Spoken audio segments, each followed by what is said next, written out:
Rev up your engines!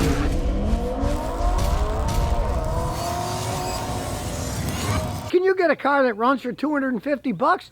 Well, this fireman did. He paid 250 bucks for this Dodge Avenger. It actually gets over 30 miles a gallon on a highway. Now, it's a Dodge, there's pluses and minuses. So if you ever look at one of these, realize they sold over 500,000 of them. So there's a reasonable amount of them still floating around. Pay heed to what I'm going to tell you. Now, this is the sedan. You're better off with sedans. The coupes were underpowered. That's why they stopped making the coupes and went to sedans. And big thing is, you want to see who made it. Now, this is Chrysler LLC, 9/2008. This was when Chrysler was in their in-between stage. First, they were Chrysler. Then, Daimler Chrysler. Mercedes gave up. They were a limited company. Guy was shopping them around.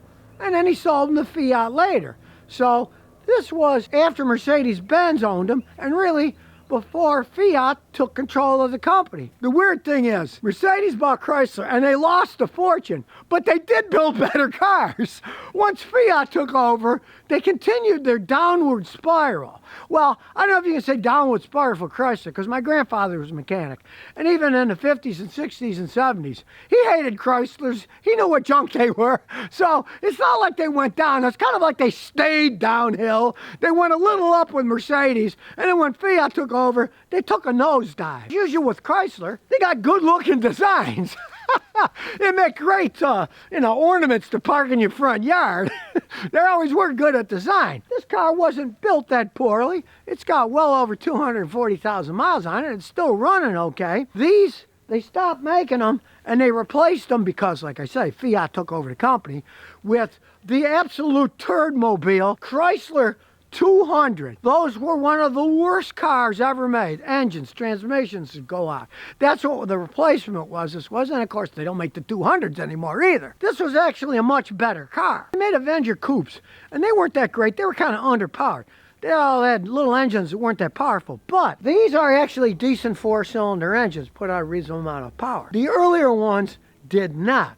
The sedans were actually better. You got the four doors, you got more space, but they were actually better built. They stopped making the sedans, and then a little while later, they stopped making the coupes. So later they came out with sedans, which were actually much better vehicles. Now this one has a problem, and it's typical of these things as they age, 240-something thousand miles. It burns oil. Now he only paid 250 bucks for the car, so you kind of expect that. But the interesting thing was, it was running on regular oil, and he switched it to synthetic oil, and then started burning like crazy. He drove from Georgia to Tennessee, and he probably went through a quart of oil every 300 miles. And that's one of the reasons I tell people, it's not a good idea to switch from conventional to synthetic oil. The synthetic oil flows better, yes. Guess what? It also flows better around the piston rings and then burns instead of sealing it. It's a good oil, it works perfectly fine. But if an engine's been using conventional oil and you switch to synthetic oil, they will often burn oil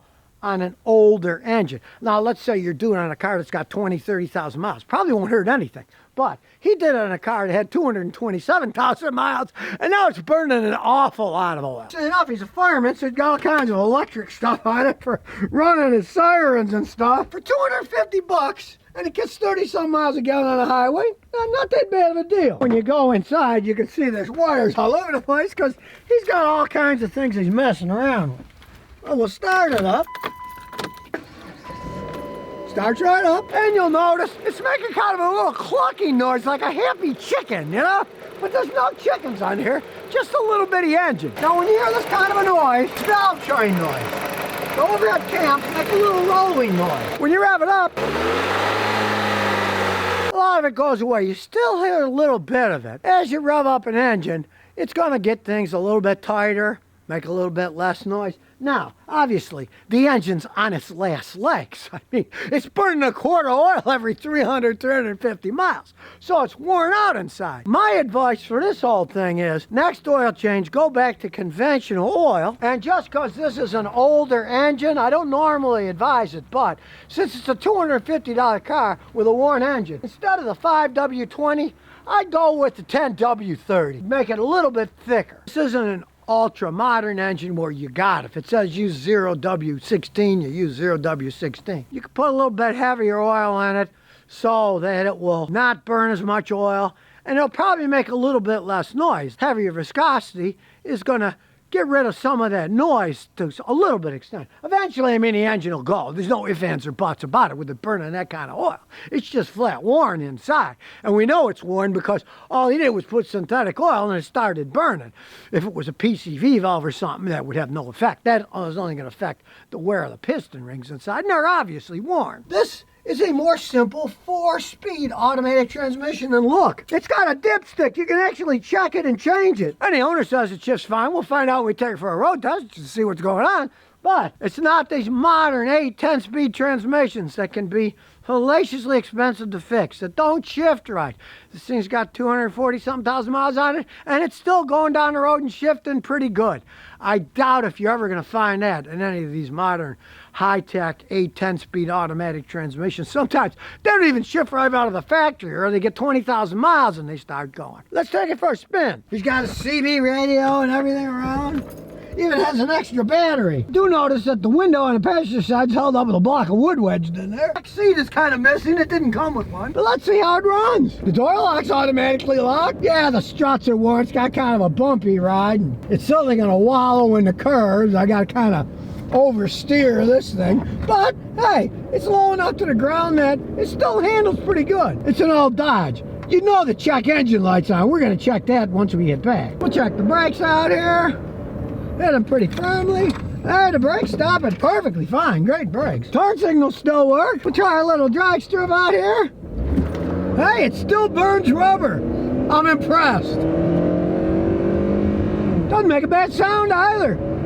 Going down by the airport here. And yeah, if we let go of the steering wheel, it tends to pull to the right, but hey, it's an old car and it only costs 250 bucks. Aside from the pulling to the right, so you gotta keep your hands on the steering wheel, I feel pretty safe and secure driving this thing around. Got plenty of zip, stops good, handles pretty good. Now, he's put about 8,000 miles on the thing so far, and hey, he only paid 250 bucks. Imagine how much you're gonna spend going that far in an Uber. You're not gonna get all that far, right? So let's put the machine on and see what a check engine light's on. And we'll diagnose it. This is what it is, 09 Avenger, 2.4 cylinder, non-turbo. See what's red, what's green, what's normal, what's not. There's 10 codes. Well, the PCM is the main one we wanna look at. Intake manifold, control stuck open, bank 1. Camshaft position sensor, sensor 2. Now these codes tripped at 19 miles an hour. Car runs decent enough. Those are complex systems that they change the volume inside the intake to make it either have more power or be more efficient. And it's stock, they often break, but this thing runs good enough. Who cares? It's a $250 car. Now, if you live in an area where you have to get your car emissions inspected, you don't buy a car like this, because with that check engine light on that code, it'll fail and you can't get it legally passed. But here no one cares. Look at the BCM. Headlight, brake switch, wheel speed sensor, headlights. Again, who cares? The headlights work on this thing. They got low beam and high beam. Who cares what the computer thinks? All that complex stuff, who gives a crap about it? Oh, and the rear defrost control circuit's open. That doesn't work. Who cares? And the speed sensor circuit isn't working correctly on the rear wheels. Then again, don't expect anti-lock brakes to work on a car that's this old with 240-something thousand miles that you paid 250 bucks for. They're fail-safe systems. When ABS system breaks down, it goes to normal non-ABS braking. It's like they won't stop. It just doesn't have anti-lock braking capability anymore. So let's look at the last one. Low tire pressure sensor on 3 is bad. Well, that makes sense because the tire pressure monitoring warning light is on too. There it is, under the check engine light. Who really cares? It's a $250 car. You can spend $600 changing sensors, get a tire pressure gauges. Let's look at raw data. We'll select them all, and away we go. Everything so far is blue, and we'll get some analysis there. The number 1 oxygen sensor is a little bit off, but I mean, it runs good enough, and he's getting over 30 miles a gallon, so who really cares? You can see in the injector pulse width, it's moving around a little. Not outrageous, but you can see it's moving, and that is because the computer's trying to compensate. It thinks the engine's running lean, and it's trying to add a little, but then it adds too much, it's got to add a little bit less, so it'll go up and down a little bit. Funny thing here is, he's getting over 30 miles a gallon on the highway.